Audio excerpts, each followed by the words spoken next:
Thanks for listening to Nursery, a podcast from Ohio's creative voice. I'm your host, Lee Boyle. We are sponsored by the Speaking of Music show at YouTube. This is a podcast that delves into the music of yesterday and today. Check them out. We are also sponsored by the Orange Avocado. Check them out on Facebook. They have raw, vegan, gluten-free desserts, and they also are starting to do some cold-pressed fruit juice drinks. So stay tuned to that.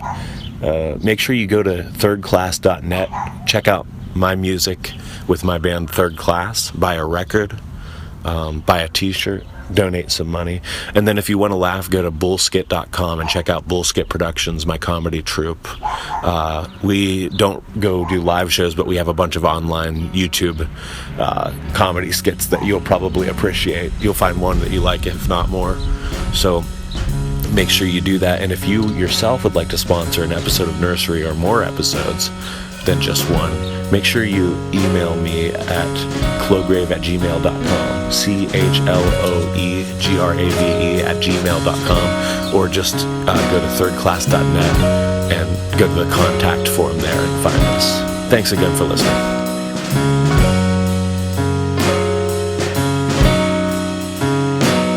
It's cold in this neck of Ohio tonight, and the style is right for a sad winter song. I feel lost like a speck in a pile out of sight, and though I try with all might, I just don't feel that strong. As we walk through a field trekking on snowy dirt, my eyes start to hurt trying to see a smile. And we talk about fears making our story short. You are scared to get shot, your bravery goes for miles. And there's more miles to go as we walk the train tracks. I think we lost the rain back in the woods we just hiked. And the store signs can glow as you walk sidewalk cracks. I think we lost the town back trading street lamps for kites.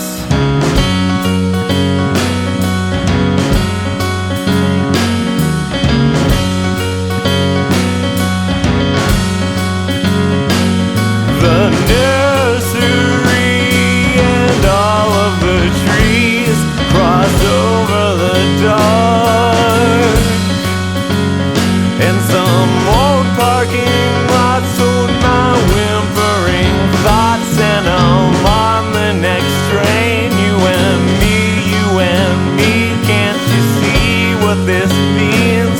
In the light of a torch, realize nothing is forced, nothing is forced. Mark's just got this dude's freaking me. He's freaking me out. Let's go. Hey everybody, welcome to Nursery Podcast. I'm your host, Lee Boyle. Do you want to introduce yourself to the listeners? No. Okay, that's fair enough. Oh, this is Andy Warhol. God. Soup, right? I don't know.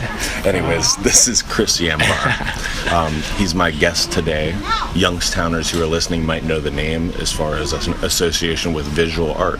You want to talk to me about what you pride yourself on as far as visual art goes for listeners that might not know you?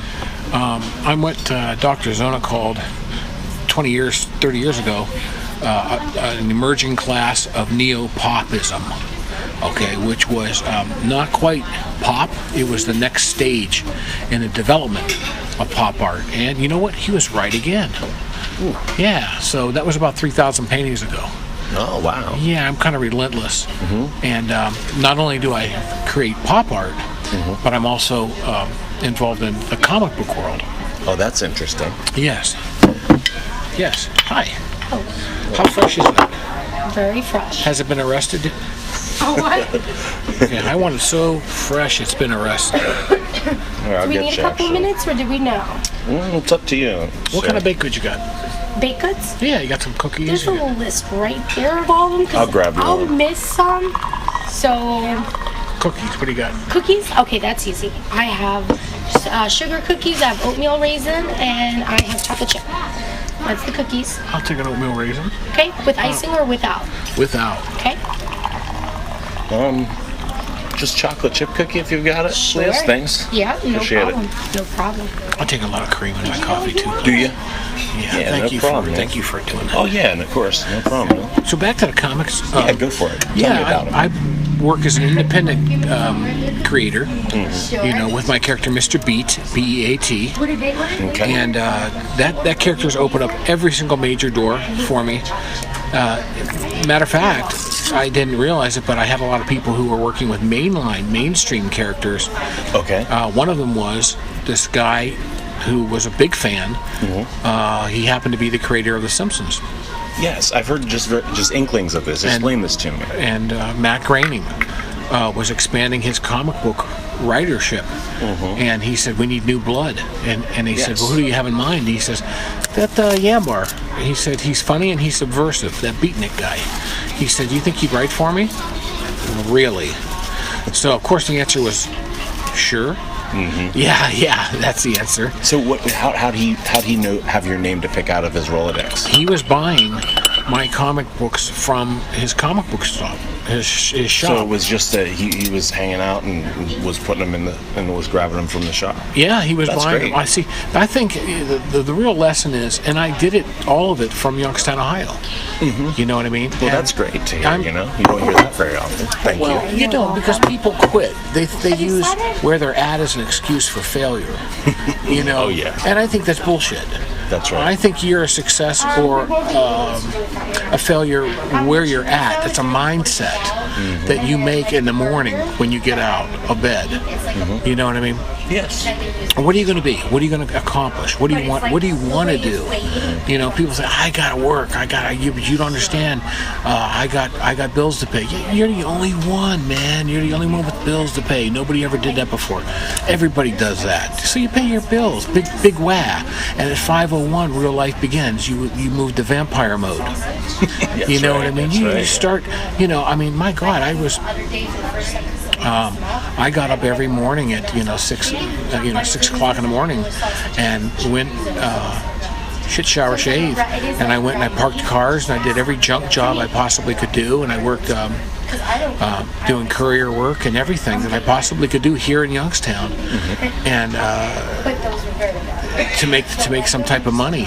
I bought $25 savings bonds, $50 savings bonds, in order to quote double my money. Yes. You know what I'm saying? Yes. And that's all I could afford. It was left over. You know, and I thank God I lived long enough to see it double. It worked. You know, That's good. really. Yeah. You know, 20 years later, whoops. Yeah, there you go. But you know what?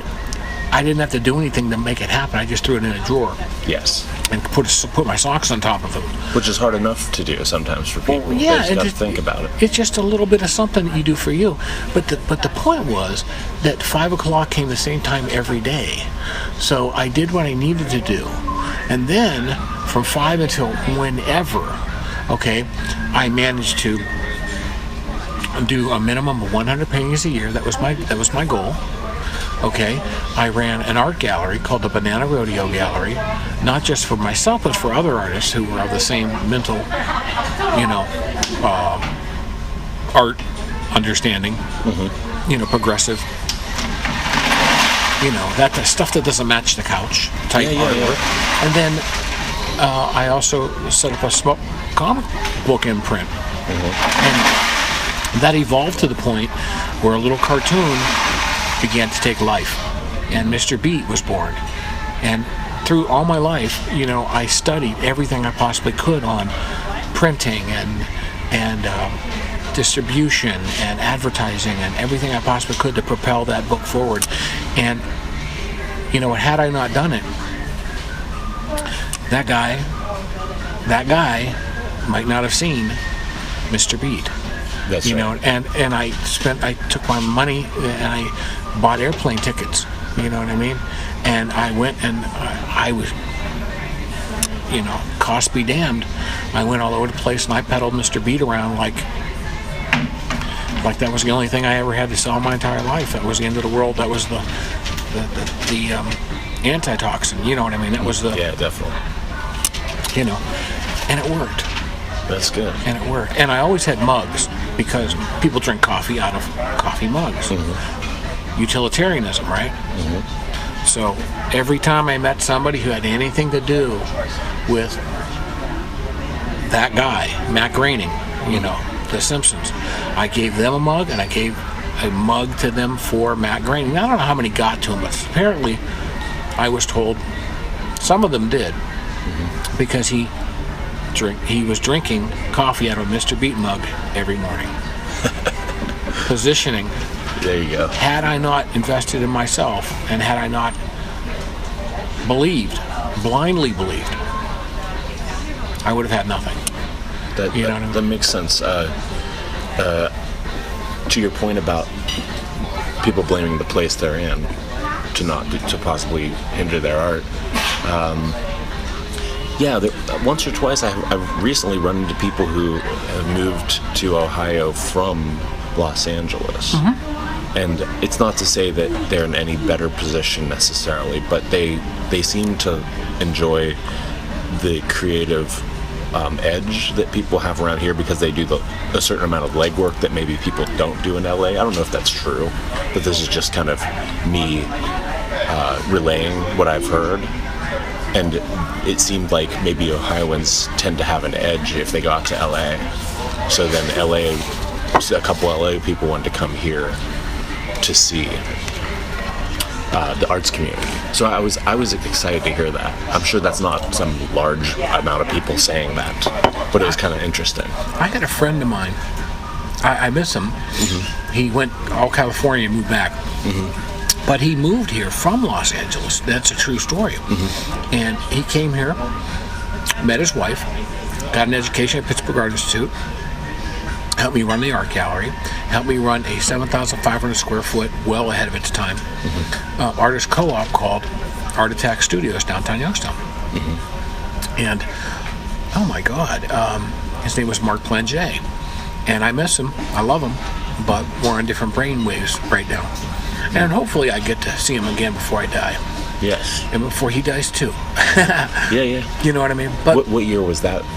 Oh, this was clear through into the 80s, up and through the 90s. He was gone by the year 2000. Okay, and gone as in? Back home. Back home, okay. Yeah, he went back home. And how old are you now, if you don't mind me asking? I'm going to be 55. 55? I know. Flashing forward to now, I think I see a character of yours above a newly opened soap gallery on Champion Street. That's Mr. Beat. That's what I thought. Yeah. Okay. The owner of that building, Richard Mills, he's one of the nicest guys I met downtown. He's old school. Owns all kinds of buildings. Okay. Down there. The Ohio One Corps. They own all kinds of buildings. Anyhow, and they're doing stuff with their buildings too. That's what I love about them. And they treat their people with respect. And they don't take any bullshit. What's nice is he took a risk on me. He had been burned by a bunch of different artists over the years, over the decades, and he still kept coming back. And I came in one day and I looked at his building, and I was scouting for a friend of mine who wanted to make a quick movie, and he was looking for a movie with a certain period vibe. And that movie, I remember that building. And I said, that has that vibe. That has absolutely 20s. That's right there. So we went and we looked at it, and I said, by the way, what kind of remnant office space do you have? And he goes, remnant office space. I haven't heard that for a long time. I said, what do you got? And he goes, well, I don't usually rent to artists. And I said, yeah. Anyhow, I said, so what do you got? And he kind of gave me this look. And he took me around, he showed me this double office. And he said, this is what I got right now. And I said, how much? So he told me the price. I said, I think that's very fair. When does that open? Because there's nothing in it now. He goes, you're going to have some references. I said, okay. I said, how about these? Dr. Zono at the Butler. Call him up, drop my name, ask him what he thinks, and call the Youngstown Vindicator. And he goes, well, I mean, you're like your previous, Yeah. And I said, yeah. I threw it back at him. I said, you want reputation or do you want gossip? Call for reputation. I pay my bills. I pay them on time and early. And he goes, yeah, you seem like you're a nice guy, and blah, blah, blah. And he said, I don't have to check. He says, I'll come and see me in a week. And I found out later on, I said, he took me in the office, he goes, hey, you got this. By the way, your references checked out. I said, did you call him? He said, I called him before you left the building. I said, oh, yeah? He says, yeah. And I said, yeah, I thought it was yeah. And he goes, it was yeah. He says, as soon as that elevator door closed, boom, I called the vindicator. He says, what do you know about Chris Yambar? Really?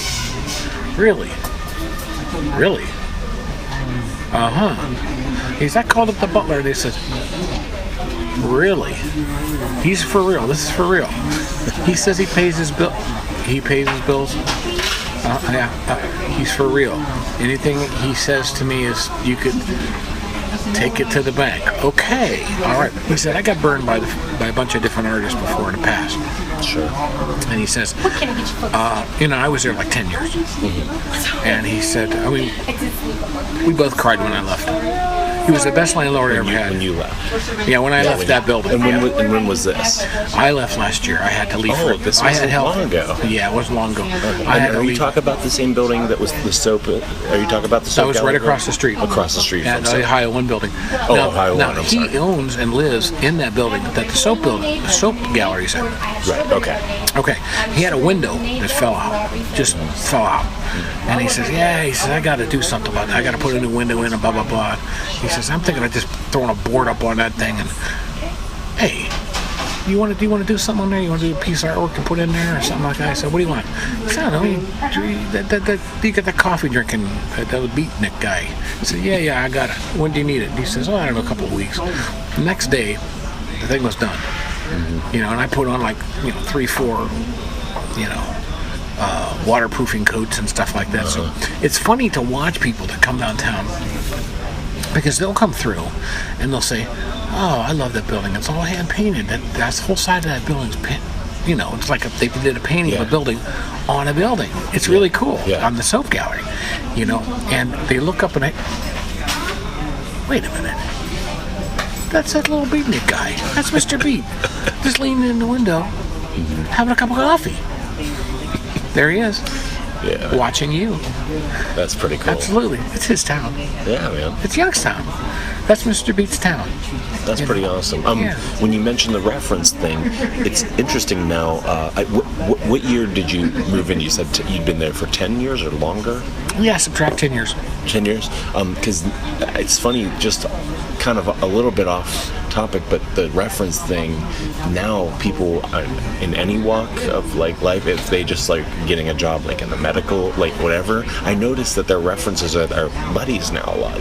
I don't know if you've caught that, but I've been called for my friend who was getting a job doing something with applied anatomy, and I don't know anything. I went to school for English, but people call and do what you're talking about, and what your theory on references was now for even more technical jobs. It's interesting. Reference now has become, is this guy a good, reliable guy? Can you take it to the bank? It's become more that than calling previous jobs in some cases. Right. It's pretty cool. I like that's becoming a thing. I think a reputation is, in life, what do we have? What do we leave behind? We leave behind our name, and we leave behind our reputation. You know what I mean? Mm-hmm. The two are inseparable. Really, that's the sum total of who we are, and if your reputation sucks, you suck. There's no getting out of that. Mm-hmm. You know what I mean? You just can't, you can't buy a good reputation. Okay. You can't. Right. You are what you are, mm-hmm. And somebody knows the truth. Mm-hmm. So you could sizz and cane all you want. Mm-hmm. Somebody knows the truth. Okay, that's fair enough. Yeah. I have to thank a regular listener and two-time, at this point, contributor, Crystal, because she told me to pursue you and interview you, and I blindly listened to her, and I'm glad I did. She has been on talking about belly dancing. She's awesome. Yeah, she's great. And in relation to that, with contemporaries, whether they're directly in your field or just local artists, how have you found interaction to be? Is it mostly positive, or are there a lot of artists who quit so often that it's frustrating? You mean in this region? In Youngstown now. Okay, this is tough. Okay, because there are a lot of artists in this. There are artists, period. People call themselves artists in the city, and they have just tremendous talent. Okay, but they have no understanding of self-promotion, of marketing, of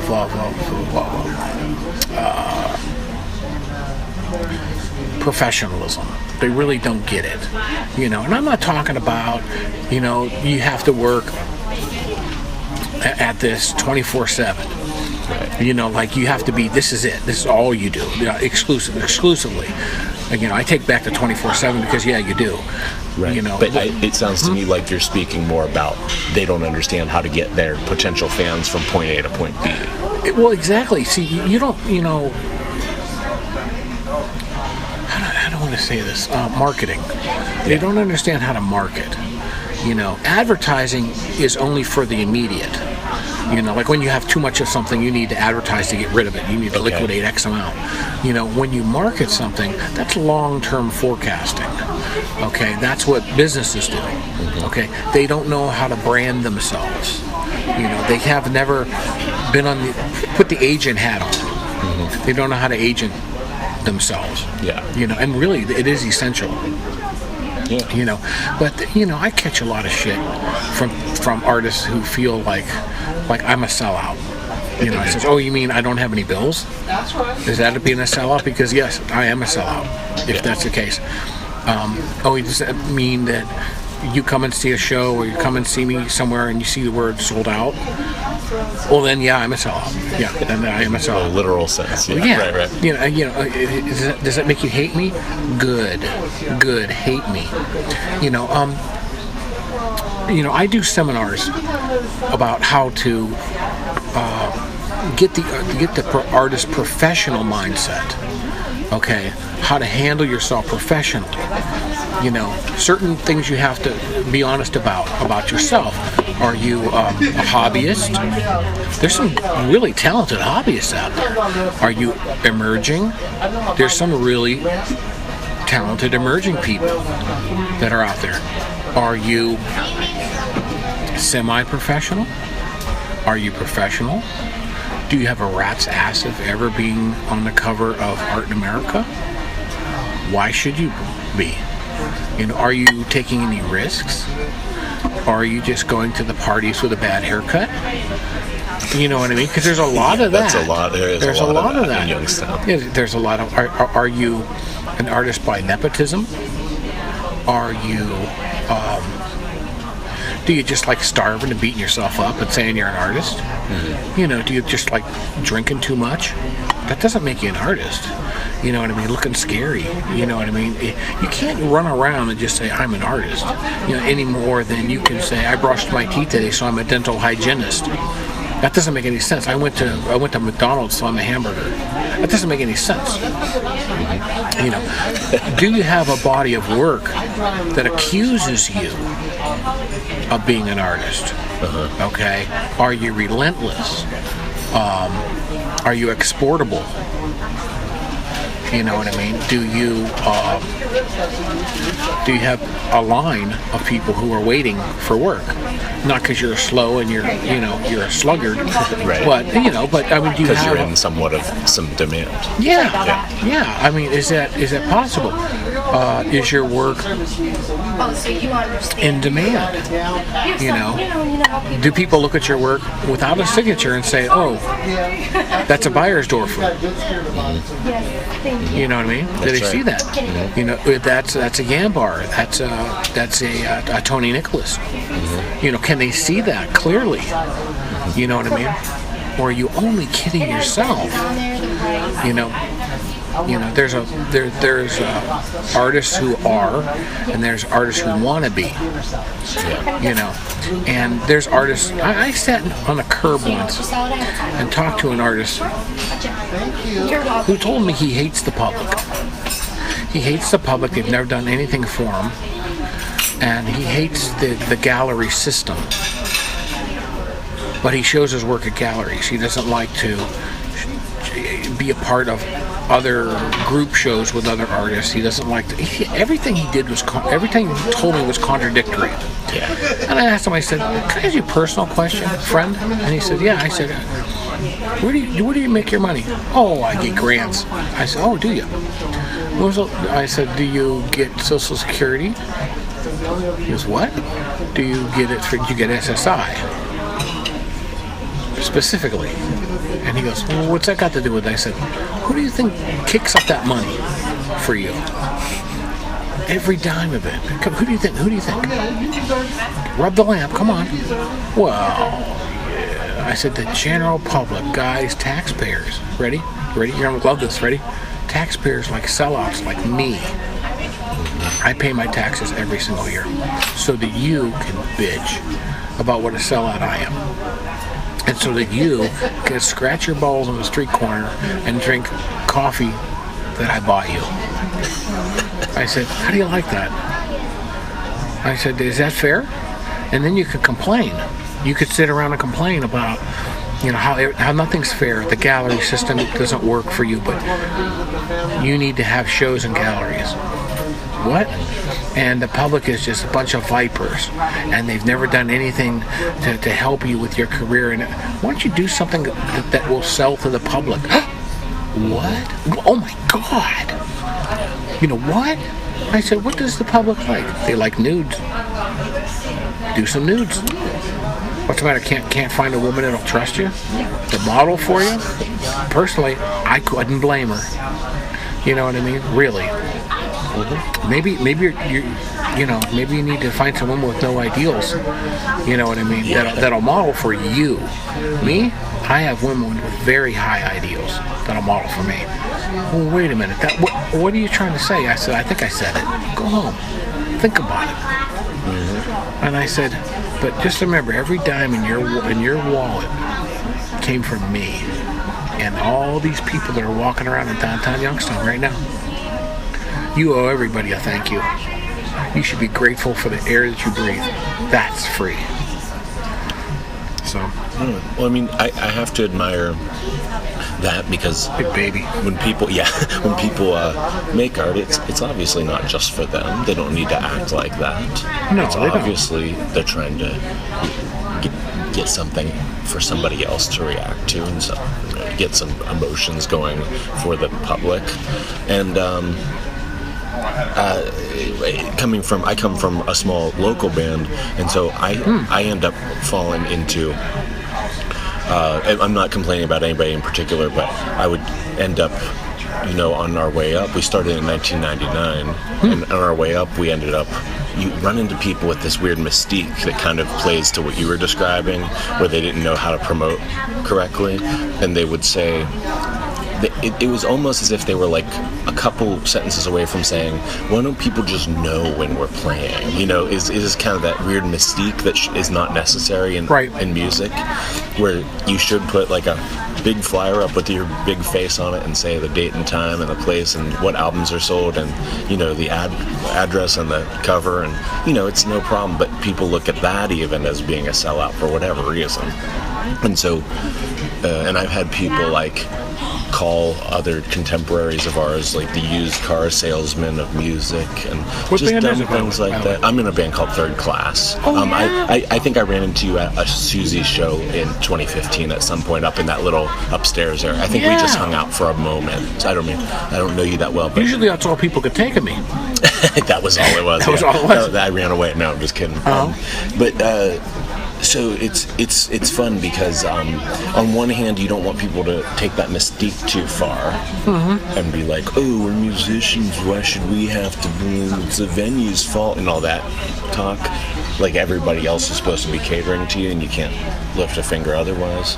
And then on the other hand, when people go too far the rock star side of things and they kind of end up just doing flashy things for people's approval, which works sometimes, it's all good. You get mad at them for not just writing lyrics about things that matter, just normal life lyrics. You're a rock star when you're inducted.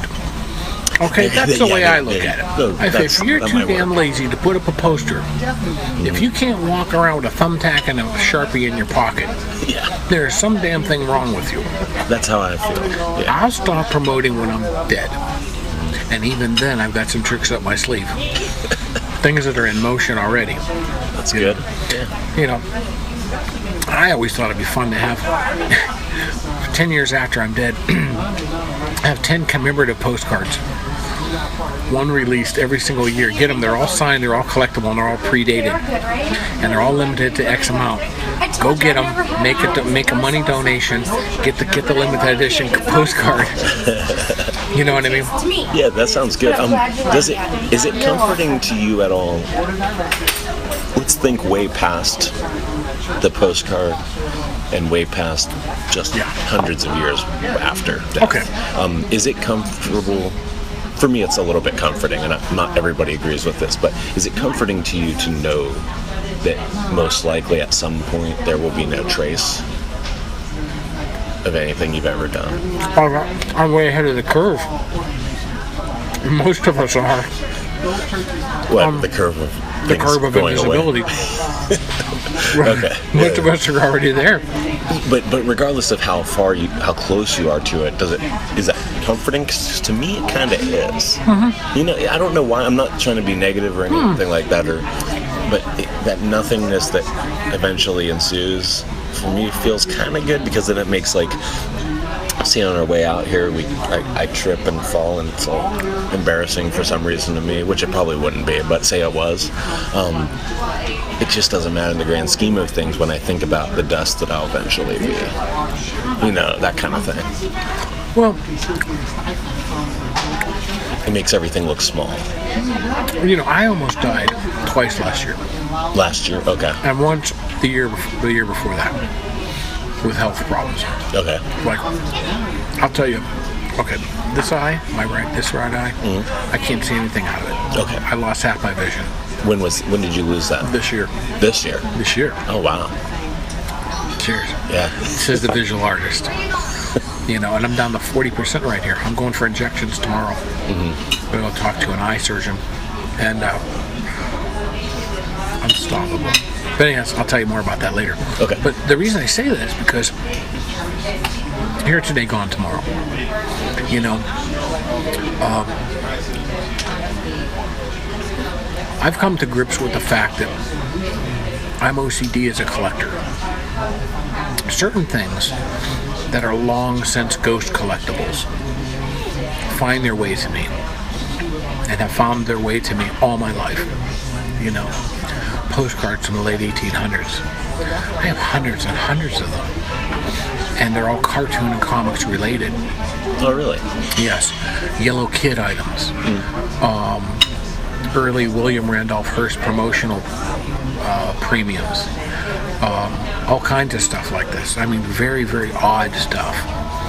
And these are things that me and about 12 old guys in America can talk fluently about.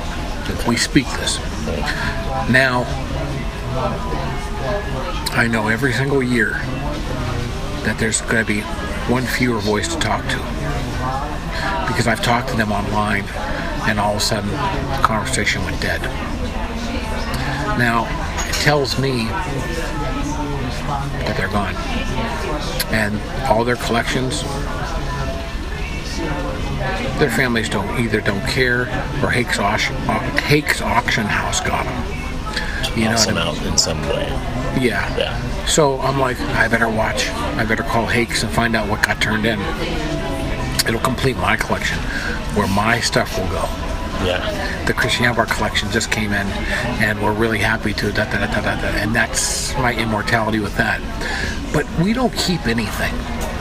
That's kind of, that's We where I don't was hold going. on to our life. We don't hold on to one mineral that's in our body. Right. Nothing.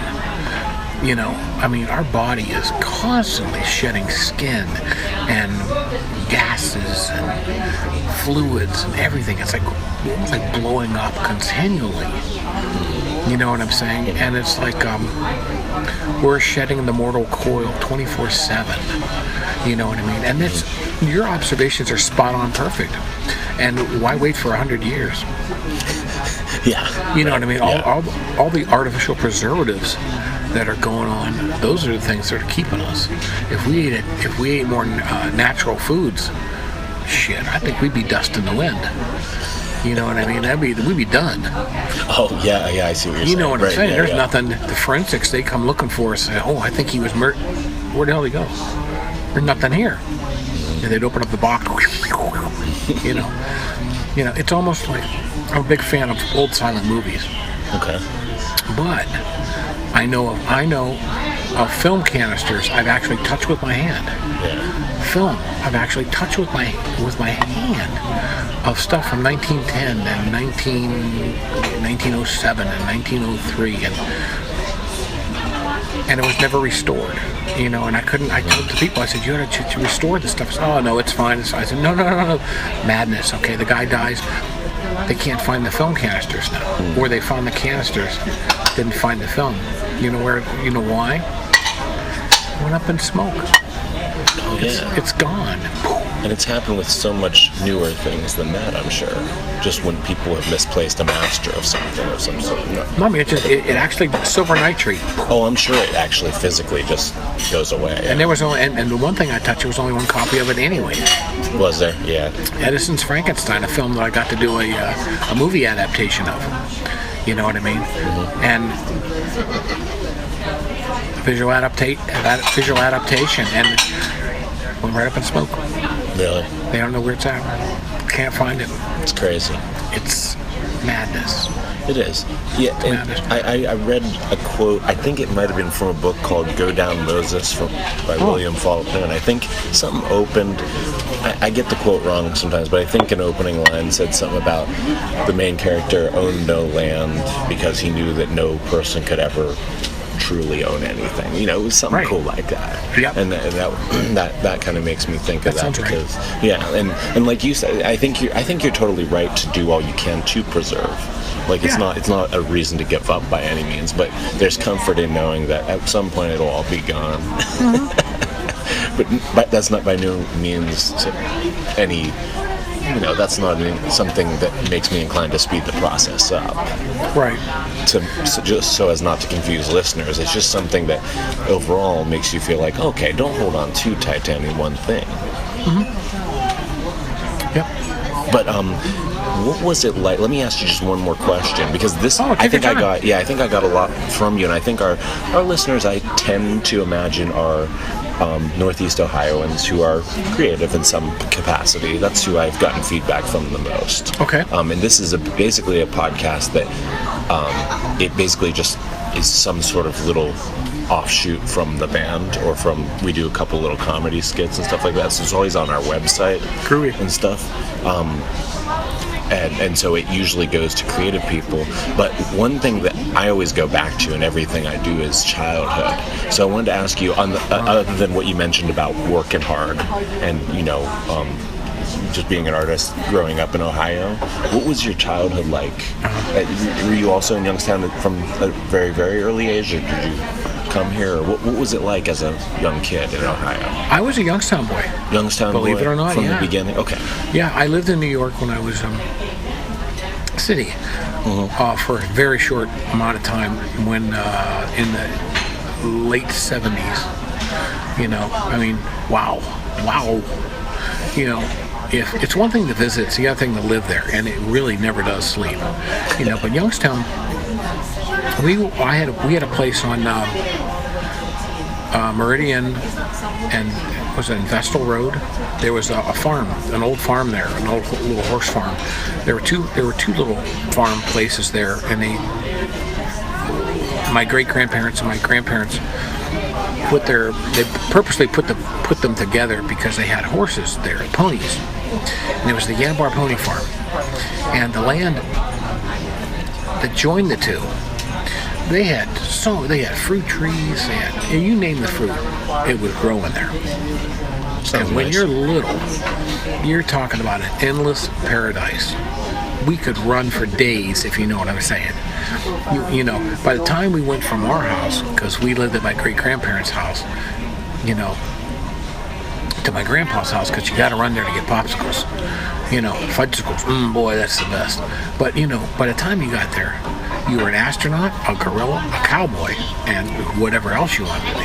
Sure. You had to stop along the way, to eat, pears and apples and strawberries and blackberries and we had blueberries. We had, oh my God, we raced to the top of the shit pile, the manure pile, in order to pick the biggest tomatoes you ever seen in your entire life. I've yet to see them this big anywhere, and they were absolutely out of this world. We'd take a couple to my grandpa, and he would be all, oh, okay, well, thank you. You know what I mean? We knew which ones to get, and he'd cut them in half, and he'd put a big, giant, thick piece between two pieces of thin-cut rye bread. He never put anything else on them, and we'd eat them, and they would actually sizzle. They were that high in acids, but there was a flavor there that was like unbelievable. It didn't taste like shit, but they tasted unfreaking believable. Just so fresh and so great? Or? Yeah, it was that, and there was, what's manure anyways? Old hay, compost, gone through the system of a horse, but anyways, so we would play there all the time. We were always out there, so our imaginations were crazy, like on overload. Gotta tell you, this is my world. This is the kind of world I grew up in. My dad came home from work in the old Blue Rambler, okay? And he comes there and he sees me. I'm sitting on top of the picnic table. He put a big tarp over the picnic table, which gave me a fort. And he saw me in the distance, and he came by and he says, Christopher, what are you doing? Come on, it's time to eat dinner. Nah, you go ahead. I said, oh, what's the matter? You're not one to miss dinner. I was wee little, I was like in second grade. Remember this? So he comes and he sits down next to me and he goes, oh, sorry, I think your roof can handle it. I said, yeah, it's a pretty good roof. Top of the picnic table. He goes, what's the matter? I said, I'm not good at this anymore. He said, good at what? And I said this, and I took out my little illustrated nature books, those little kind of nature field guides, birds and, all that other stuff, and little animals and stuff. And he says, what do you mean, you always see something? You always got a story for me. I said, yeah. I said, well, I'm not good at this. This one I'm not good at. And I handed it to him, and it was dinosaurs. And I said, I haven't seen anything. He says, you didn't see any of these? I said, no, sir. I said, I looked and I thought I saw one, and then I was wrong. It was the sun. I couldn't see any of them. No dinosaurs. And he goes, do you know why you didn't see any dinosaurs? And I said, no, sir. And he goes, that's because they all left. I said, they did? He goes, yeah. I said, where did they go? He said, they all went to Akron. I said, they went to Akron? He says, yeah, they went to Akron. And he says, yeah, they all just one day just got up and went to Akron. It's a better place for them. And he goes, someday we'll have to go see them sometime. What do you think? I says, I really like that. He goes, see? But you got pictures of them. He says, you might not be able to see them here. But you know what? Someday you'll see them in Akron. I said, wow. He said, get your stuff together. Let's go in and get something to eat. I said, okay, you feel better? I do feel better. So I got my stuff together, and I went in the house and had something to eat. But that was the kind of dad I had. That sounds pretty good, yeah. Yeah, my dad kept me from, like total depression. Sure. I couldn't see any dinosaurs in our backyard fields or anything, And that was a failure to you. That was a failure. It was a major bust. I just didn't try hard enough. I didn't look hard enough. I felt like a failure. Yeah. Because God knows I saw water buffalo and gorillas, and God knows I saw every other animal from Tanzania that you could, if you saw it in that book, I saw it. That's pretty cool. You know what I'm saying? Yeah. I saw bald eagles all day. Yeah. All I did was look up. There they were. Yeah. But I couldn't find any dinosaurs. Son of a bitch. Yeah. You know. Well, that actually that ties in well, I think, with what you talked about when we opened the show with failure. You were down on yourself, thinking you failed, and maybe stuff like that got you to the point where now you can scold your contemporaries and be like, don't you dare give up just because you're, thinking woe is me, this and that. People give me a grant and I hate everyone for selling out, etc. Maybe there's a pep talk in there somewhere that kind of held on all those years. Yep. Because it sounds like you must have been an artist at heart from the beginning. I think so. If you're running around looking for dinosaurs. Got one more story for you. Yeah, sure. You'll love this. Okay. I knew I had to be an artist. Let me get rid of this cookie. Hang on. You're welcome. I'm chewing. Hang on. Relax. Oh yeah, go ahead. Everybody hold on. Hang on. Hang on, guys. What? Take a chewing Make sure break. you relax, everybody. All right. This is a kindergarten story. So we lived down the street from Stanbaugh School, and I had to go to school. What? What is school? What the hell is that? Kindergarten? What? I was happy. Right? Where's that? Don't brute me. Okay, but they did anyway. They said, no, it's good. You can play with other kids. I don't want to play with other kids. I'm happy right here. But I ended up going to school, and they said, you know what? That was pretty cool. So I went there, and the teacher said, oh, you're late. No hello, not you're a new student, none of that stuff. So she does. She says, lay on the floor. So she lays me on the floor, and she traces me out with crayon. On this butcher paper. Now that should have been a sign right there. She had it on this butcher paper. Right? There's a sign. It traces me out, and she says, now, draw what you want to be when you grow up. I said, grow up? What do you mean grow up? No concept. I was ever going to grow up. And I said, what do you mean grow up? She goes, when you grow up, when you get to be big like your dad. I said, like my dad? I'm going to grow up to be like my dad? She goes, yes, you're going to be big like your dad. You're going to be like an adult someday. And I went, what? She goes, what did your dad do? Now, my dad left in the Blue Rambler, and he was gone a big part of the day, and he'd come back. And I talked to him about my day, and then he'd go hunting. That was what my dad did for a living. Actually, my dad went to work in the mills. Okay. No, I didn't know. Yeah. I was a kid. I was out fighting gorillas and astronauts. Yeah. I didn't even know what an astronaut was. They're spacemen. We didn't have astronauts until 1969. Okay. And this happened way before then. I was fighting spacemen. Yeah. But we had no concept of what the hell was going on. You made up whatever they looked like in your head, right? Now I knew they had like fish bowls on their head and they ran around. Right. And it was outer space and they had cool guns. Mm-hmm. But Dad had cool guns, but we weren't allowed to touch them. So there you go. But we could play with. Never mind. So, trust me, spacemen. I don't know. We used to wrap pie pans around our arms. That was our uniform. All right. So I thought, oh, my dad, she goes, oh, jeez, you're going to be a farmer. I said, farmer? She goes, yeah, you're going to be a farmer. Just make it look like a scarecrow. What the heck? I didn't know what. So she was a bane of that year. So every single time we had anything to do with artwork, I was not getting the concept. So she made me do finger paints. Yeah. So I said, well, okay. Finger paints were kind of fun and it was messy.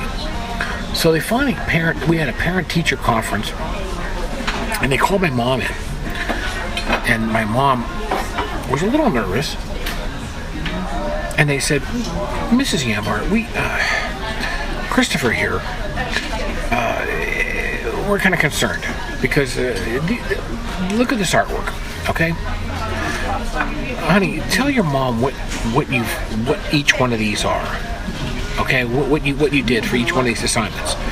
This is his, and it didn't matter what they showed, what image that she showed. Mm-hmm. Okay, this is your Christmas. This is your. No matter what it was a monster in a cage. Okay, it was a square box with some scribbly-looking thing inside of it, and perfect bars. Every time? Every single time. Okay. And she said, "What is that?" I said, "It's a monster in a cage." And she said, "Okay, now this is Easter. What did you draw?" I said, "It's a monster in a cage." "And what are those right over there?" I said, "Those are eggs." "Okay, and what is this?" I said, "That's a monster in a cage." She goes, "What's this red thing over here?" Do you want to explain that? I said, that's a Christmas hat." And she goes, "That's a Christmas hat." I said, "It's a Christmas hat. It's a Christmas picture." And she goes, "You want Christopher?" She was really mad. And she said, "Do you want to tell your mother what the name of this monster is?" I said, She goes, "Tell your mother what the name of the monster is." And I said, "Mom, the name of the monster is Teacher." My mom said, "Well, we're going to be leaving now." So she bundled me up and she took me out, and the teacher just looked at me with this look. Her whole face was completely numb. There was no emotion at all. Oh. And she was very nice to me from that point on. So I knew right then and there, looking back, that I was going to be an artist. Because, that conveyed something that I could not put into words. That the monster in the cage, the name of it was Teacher. The bitch hit the wrong buttons. And a kid in kindergarten saw it. Yeah. And had to call her on it. Yeah, man. Well, sometimes art's a form of protest. And sometimes you just got to tell it like it is, man. Yeah. That's pretty cool. And you know what? Oh. Not being able to put it into words. Yeah, that's what art, it seems like that's what art, such as poetry, music, visual, that's what it's all for. It's to express the things you can't quite put into words. Yeah.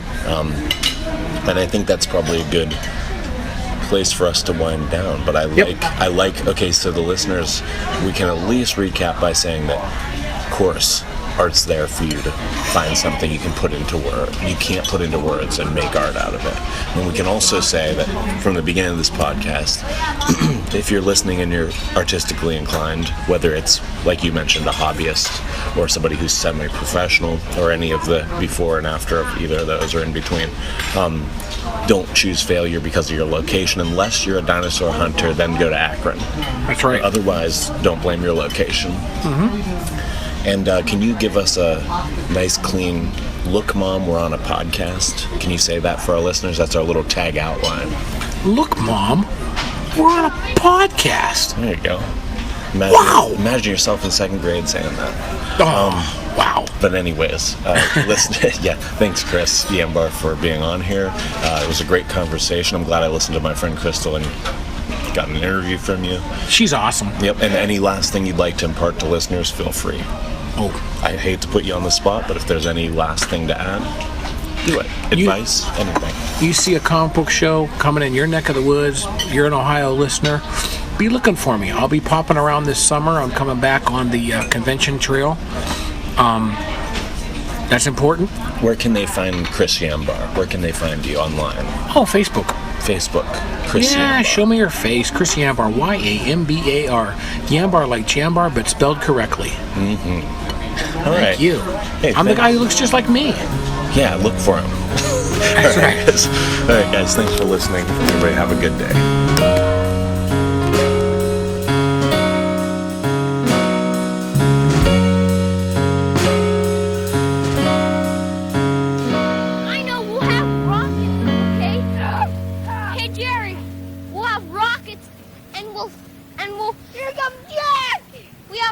And we'll blast off and we'll hit the giraffe in the rear end, okay? Okay, get the rockets on. Get the rockets on, Gary. Ready? Yeah, here, we have rockets on our back. Ready, aim, fire! Come on now. Ready, aim, fire! Come on, we're on the rockets and there. giraffes are gonna hit the lion. Here it goes! I mean, not the lion, the giraffe! Now you! Ah! No! Hear that? Hey, hear that giraffe? There. Listen. Here, listen to the giraffe go. See, isn't he flying? Because he's really not really walking away. That was me, actually. Yeah, he's really not really walking away. He's really hitting away. No, actually, he's really flying away because we kicked him so hard, right? Yeah, there he goes. There he landed on Lee's roof. He landed on Lee's roof. Oh, he's gonna crash in the ceiling. Oh no, he fell down the roof and landed in the pool. Let's make a grave for him. Because he's dead. Oh, here's your Now you are somewhere in some small town up in the clouds, in some drawing where I drew things that looked like heaven when I was 7. You're on a page, you're on a page, you're on a page, you're on a page. Now you are somewhere in some small town up in the clouds, in some drawing where I drew things that looked like heaven when I was 7. You're on a page, you're on a page, you're on a page, you're on a page.